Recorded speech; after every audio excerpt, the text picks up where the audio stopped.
Part 1. The Cryptid Paramedic. I never thought I'd be grateful for the night terrors or the sleep paralysis that plagued my childhood. But it was during one of those episodes, frozen and staring into the shadowed corner of my room, that I first saw them. Eyes glinting with a light that wasn't there. A figure just a breath away from human. That's when I knew. I knew that there was more to the dark than empty space, and I knew I was going to be a part of it. Working EMS, or emergency medical services for those of you, I need to spell it out for. You get used to blood and screams. It's a given. But that's for the normal folks, the everyday accidents and heartbreaks. My ambulance takes a different route, one that winds into the thick of the woods, where the trees feel like they're watching you, and into places where the maps just end in scribbles. I work EMS for cryptids. Yeah, you heard me right. Cryptids. Creatures of myth. Monsters from the oldest tales. The beings that exist in the blur at the edge of your vision. See? For every monster that's hunted, and with good cause, for every horror story whispered in the dead of night, there are others, dozens, who just want to stay out of the limelight. They get hurt, too. They get sick. They just want to exist, and someone has to help them. So how one end up in such a line of work? It's not like there's a job posting on the local board. No, you stumble into it. Or, in my case, you're born into it. My mother was a healer, one of the few who could stitch a wound with a thread of moonlight.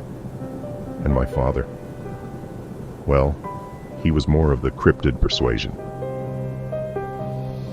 So I grew up between worlds, the human and the hidden, learning the family trade. Slipping through the shadows of both worlds, I had always been the bridge, human enough to pass through one, cryptid enough to feel the pulse of the other. Growing up, I learned to wield a scalpel and a spell with equal finesse, thanks to my mother's careful tutelage. My father's gifts were less tangible, but no less important.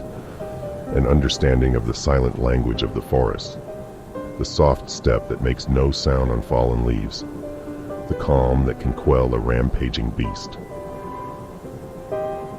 After high school, I walked the human path, my heritage hidden behind a facade of utter normalcy.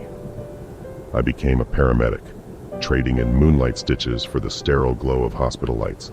I learned the rhythm of human emergencies, the wail of sirens, the sharp scent of antiseptics, the clutch of desperate hands seeking salvation in the midst of chaos.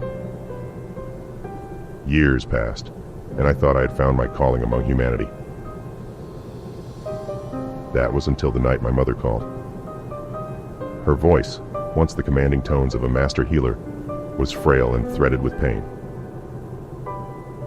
She needed me, not as her son, but as her successor.